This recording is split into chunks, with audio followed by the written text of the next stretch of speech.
smashed to pieces, crying in my room. Okay, so it's definitely not what you think it is. Yes, I am in Hong Kong, but I'm taking a very sudden flight na 2 days ago ko lang binook.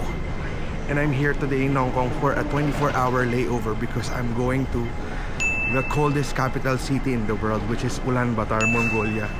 Medyo tagal-tagal ko nang pinapangarap actually pumunta dun sa Mongolia, and I thought I have some time this week to spare, and I've seen some good prices on a trip going there. So here I am again in Hong Kong for a layover. So samahan niyo ako, guys. It's definitely going to be an experience because it's a solo travel, and I think I have underprepared because when I get there it's going to be negative 26 degrees. I don't think I have prepared enough. So I'll probably be buying some stuff here in Hong Kong. I'm staying in Wan Chai for the day. So ayan, packet tayo bukas para dun sa flight.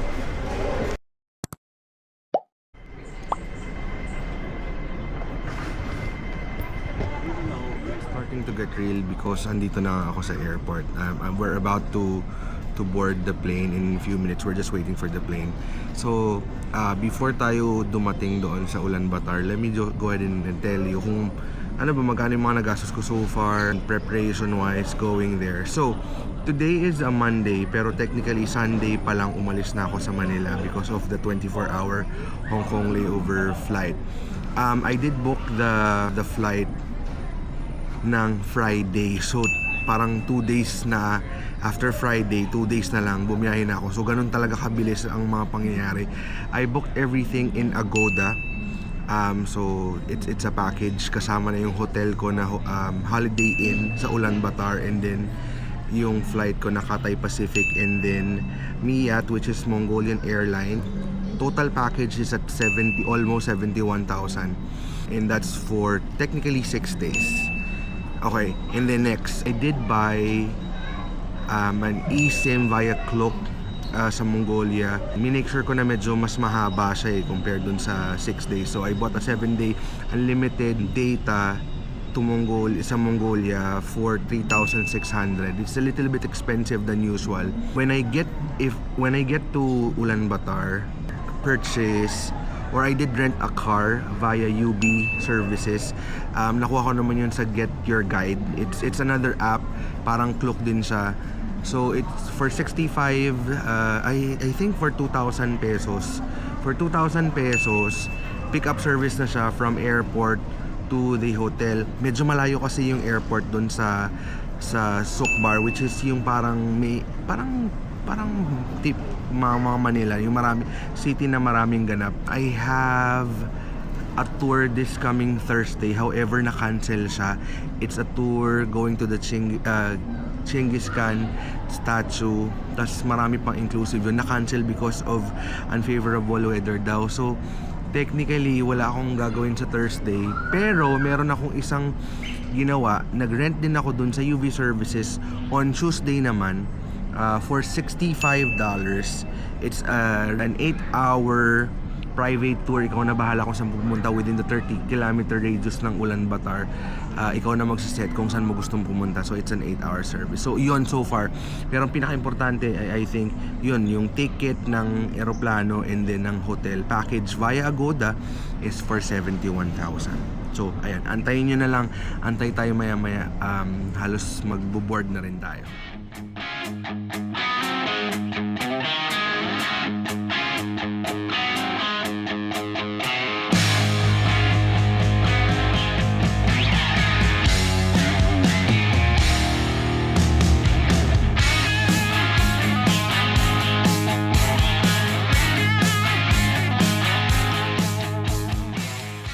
I'm pretty sure this is Gobi Desert. Gobi.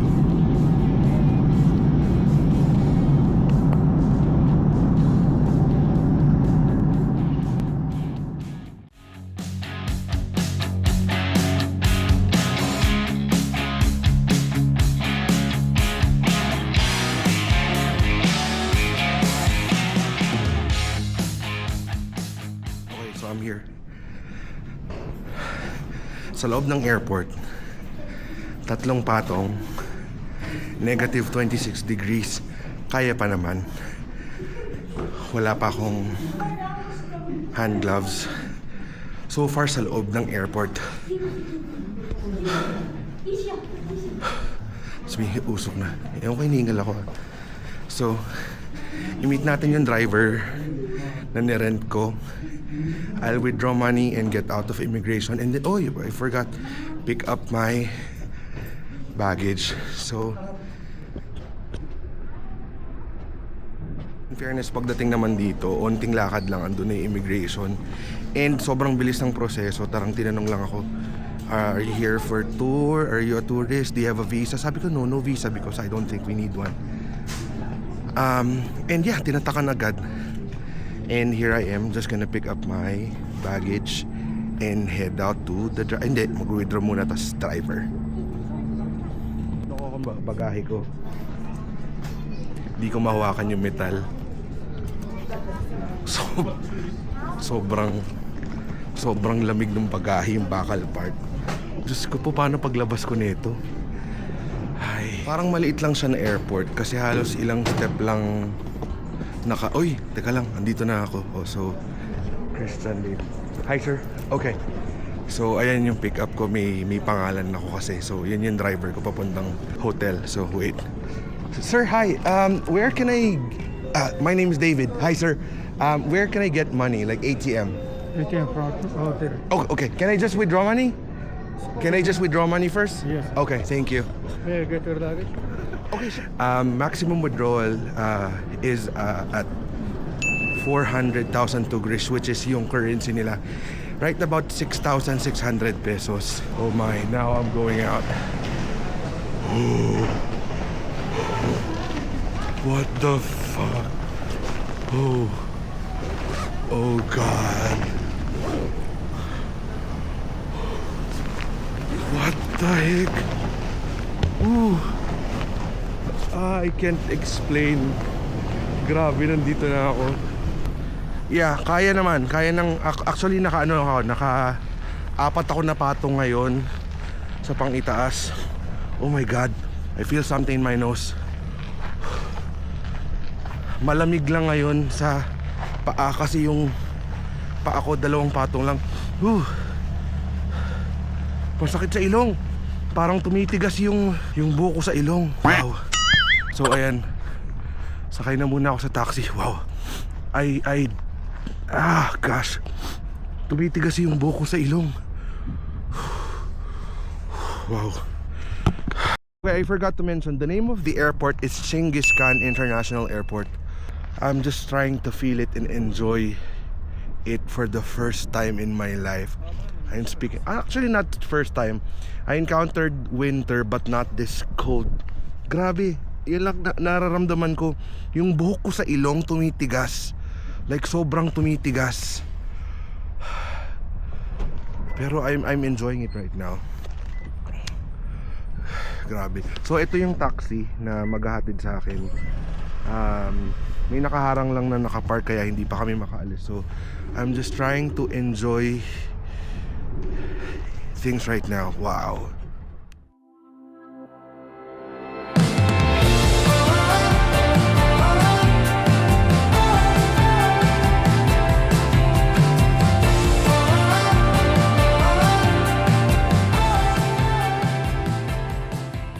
Okay, so I am checked in here, the Holiday Inn, Ulaanbaatar. I made sure na medyo magandang hotel yung kukunin ko kasi I will have to utilize their front desk because I know they should speak good English. And yeah, it's just a good stay. I'm staying at the 6th floor, so let's go up. Okay. Oh, this is a huge hotel. Oh, I like it. Oh my God. No, I love this. It's gonna be my room for the next 5 nights. This is good.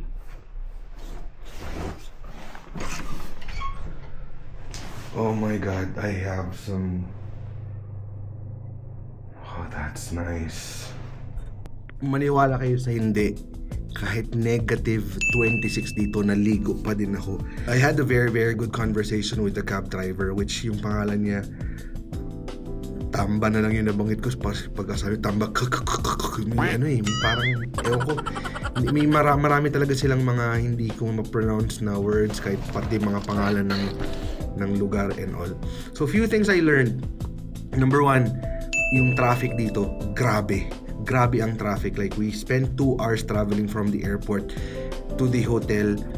Grabe talaga, para ka rin nasa Pilipinas. Yung pollution dito medyo matindi din. Maraming power plant na nagbubuga ng usok, na sobrang kakapal ng usok, at talagang minsan naaamoy daw talaga ng mga tao. Genghis Khan, it's not pronounced as Genghis Khan. According to him, and na napapanood ko na rin naman, sabi niya Chenghis Han. Chenghis Han yung pagkakabanggit. And then yung currency nila dito, which is Tugris, Tugris o Tugrik ba? Parang ganun eh. Ang pag-pronounce daw doon is Tugru. So ayan yung mga ibang bagay na natutunan ko so far. Anyway, I'm gonna head out, look for a food, and then call it a day. Tara, samahan niyo ako muna saglit. Tignan natin, namnamin natin yung lamig.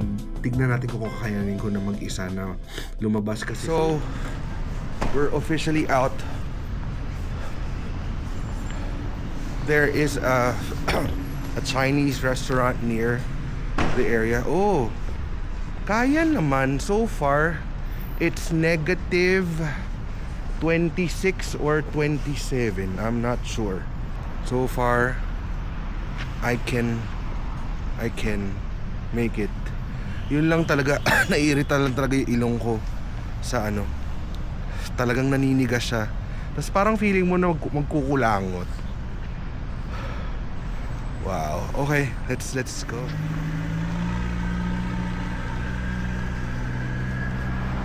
Ooh.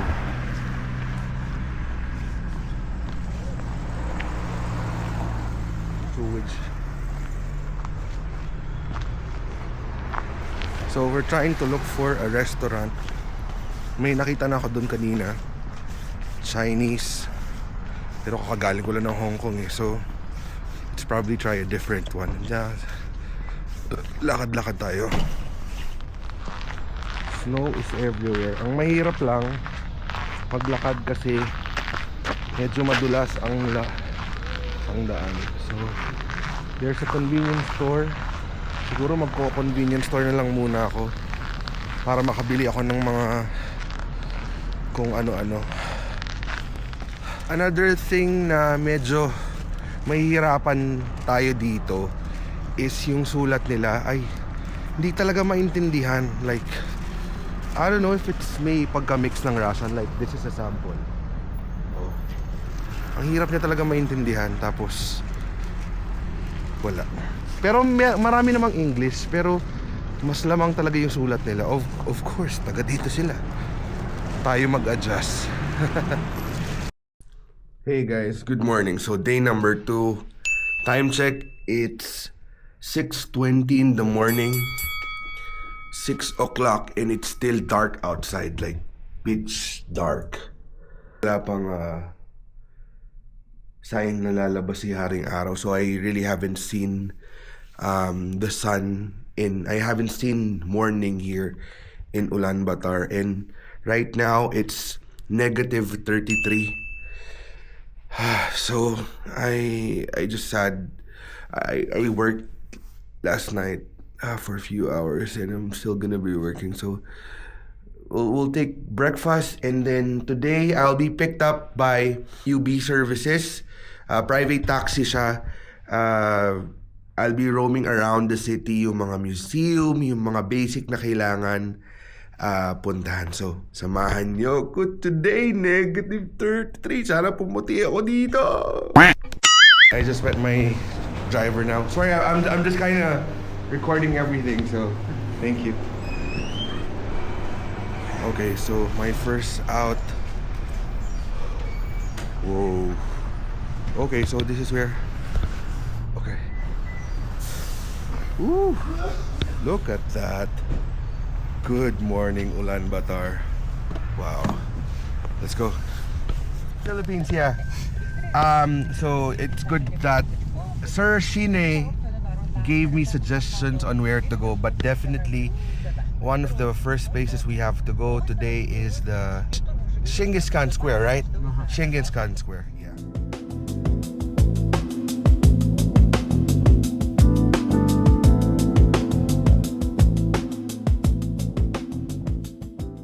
So right now it's 29 degrees.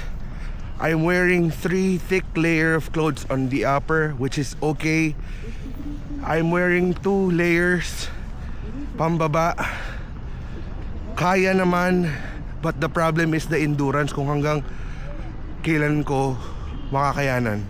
My gloves umuusok. So after years of watching videos of all vloggers from all over the world, this is probably the most famous Genghis Khan statue. Wow, it's crazy.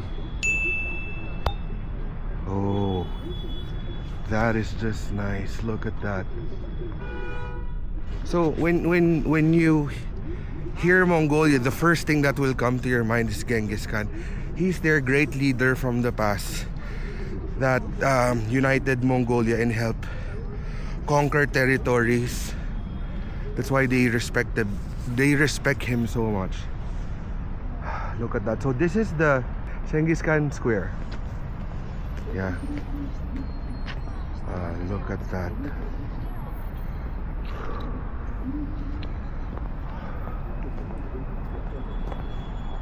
And it seems that you can't go up there. You can't walk. You can't go up there because there's a guard. Yeah, there's a guard over there. But yeah, let's just take a look at this. Wow.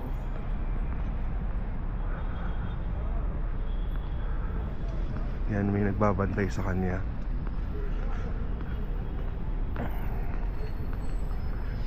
Coming here, by the way, it's open for everyone. It's free. So may para siyang dalawang monument din ng parang nagbabantay. Grabe, I just couldn't believe that I am finally here. Paulit-ulit kong sabihin, I am just amazed that I am here right now.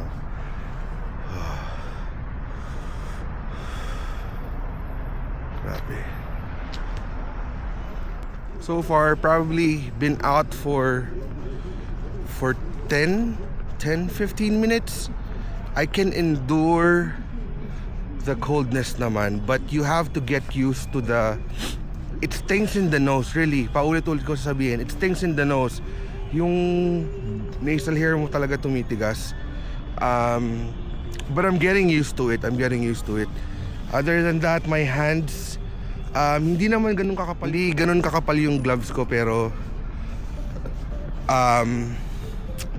it's kind of starting to get numb. Whenever that happens, you just have to put your hands inside your jacket, and that's the remedy.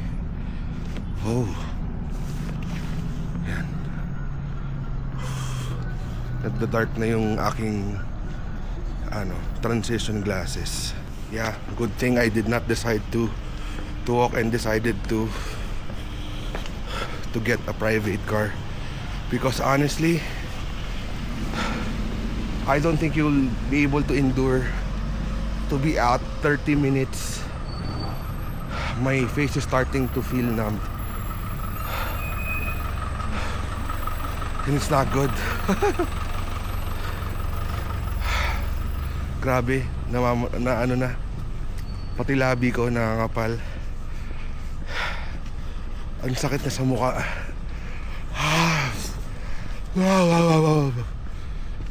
Grabe. Pasok tayo.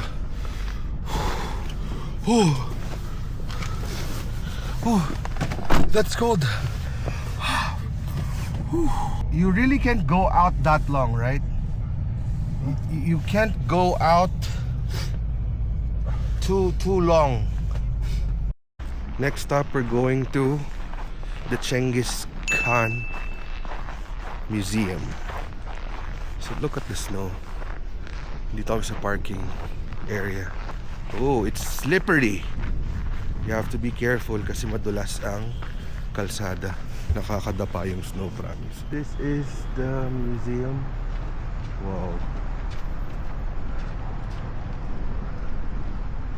That is great. Look at that. Unfortunately, why is it closed? No reason? Yeah, it's closed today.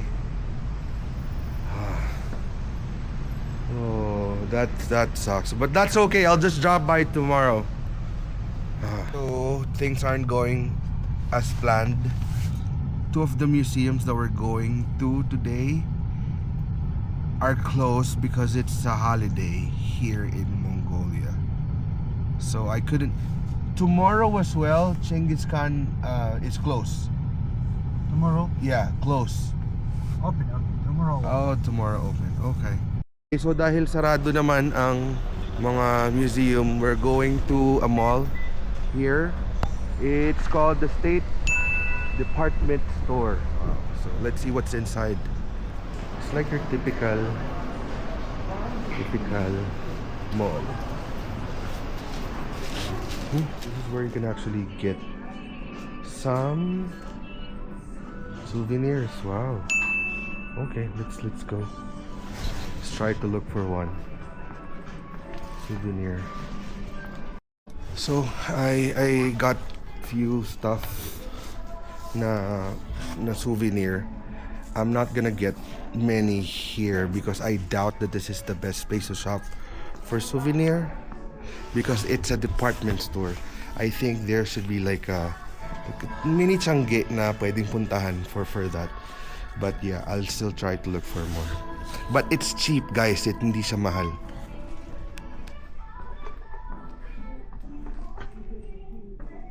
I stopped recording inside the mall. I saw a sign na bawal mag-record. So, just bought some few souvenirs. So, we're going to eat in a Mongolian restaurant.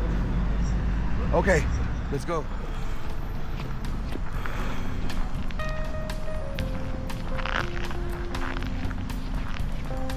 Where we are eating. Okay, let's get in. Alright. Ooh, it's hot. Very good. And magulong buho ko dahil nagtanggal ako ng bonnet. At antigas, we're here in a Mongolian restaurant.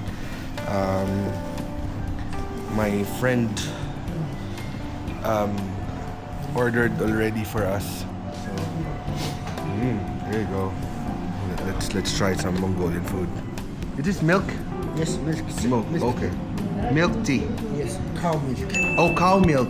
Oh, okay. Let me try that. Cow milk. I don't usually drink milk. Oh, it's good. Cow milk. Oh, Bartık. this is what you call Bartık. Port. Bartık cake. Bartık. Portic. Bartık. Okay, I can't pronounce it. It's hard.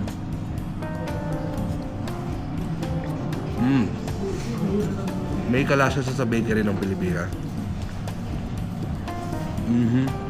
Nah. Heart.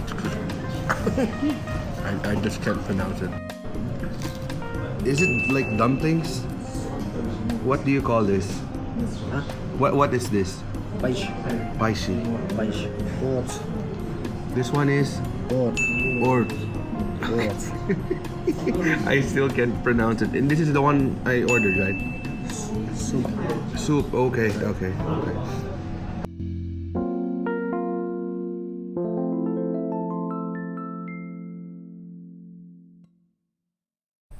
Alright, so for that very decent meal, sobrang nabusog kami, hindi nga namin naubos. I used my GCash card and only paid 1,600 pesos, which is good. It's not that bad. Masarap siya. Ang sarap ng mga dumplings. The noodles, ayos lang. Wala masyadong dating. Pero yung mga dumplings na, I forgot what you call them, but it looks dumplings to me. You guys listen to this.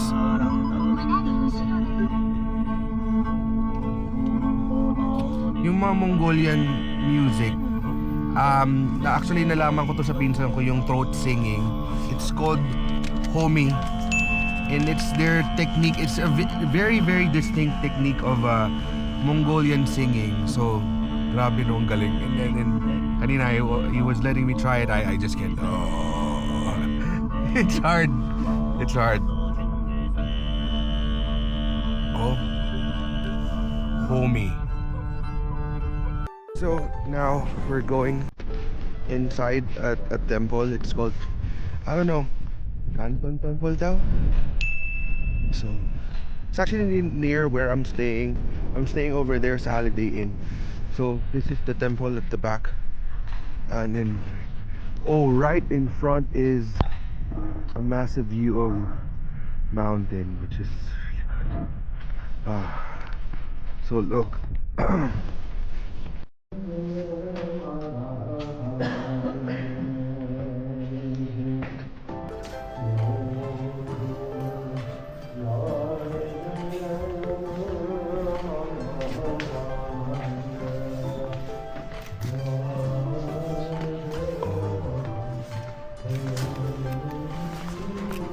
Go like this.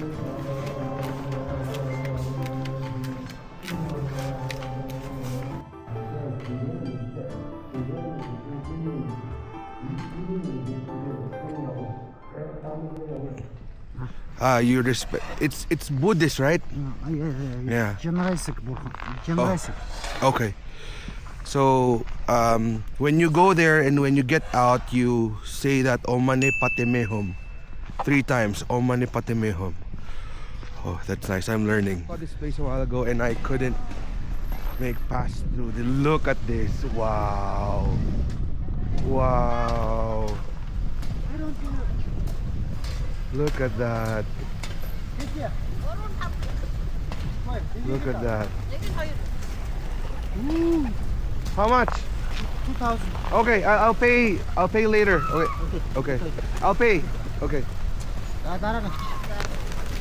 Ooh. Ma. Whoa. Wait.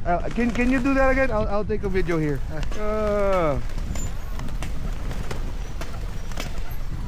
Look at that.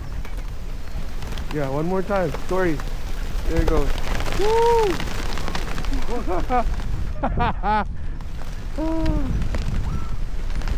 Whoa, that is crazy. Look at that. Oh god. Wow. Yes! It's eating you already. Okay, so we're here in Gobi. Yeah, in Gobi, it's a shop. I'm not sure what's inside. Hindi na kami nakapunta sa mga kung ano-ano dito dahil sarado talaga. So, oh, okay. So this is a shop. Wow. Oh, nice. It's actually like a store, more of their winter clothes. And just looking at one piece of shirt, I think it's a little bit expensive over here. Parang high-end siya eh. Na just look at the place. I you know, it's gonna say its price. So I think these are all wool, right? Wool. The yeah. Mahal siya talaga, promise. Pagtingin ko pa lang ng mga presyo. Like how much is this? This one is 800. So right about $270. $270 is what? Less than 15,000 pesos? Parang bumili ka na ng Dr. Martens. Yeah, but this is a good one, huh? Nice. That one is Dr. Martens, right? That's a good one. kahit medyo against ako sa price at minsan lang naman that nandito at gagastos ka ng malaki, I think I really have to buy a shoes because yung ilang beses ako kanina muntik madapa, hindi kaya ng mga ganyang sapatos dito. So I think I will buy this. Less than 15,000 in our money. I'll try this one. Wait.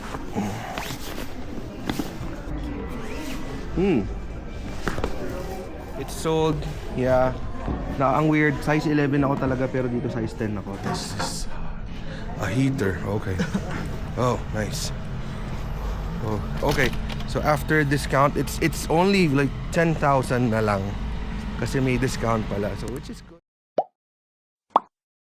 Okay, so I'm back at my hotel. I hope you guys had fun on the first installment of my videos here in Mongolia. Met a great guy, my cab driver. So if you guys are gonna be traveling, so my final thoughts for today. If you guys are gonna be coming during like the months of the peak ng winter season nila, you really have to rent a car. You can't afford to be walking outside. Although tolerable naman yung temperature. Honestly, I could take it. Hindi ko masasuggest na maglakad-lakad because yung endurance ng una kakayanin mo yung lamig pero maya-maya onte you will feel the numbness in your hands, in your face. You really need to get a private car, and it's not that expensive. I only paid for what? How much? Like for today, I paid $65 and nagtip ako sa kanya ng 80,000 to Guru. Tapos I learned a lot today as well. I hope you guys had fun. If you can please comment down below and then subscribe to my humble channel, and see you on the next video. Hope you guys had fun. Let's make it a great day and make the day count. Let me take my rest. Ciao.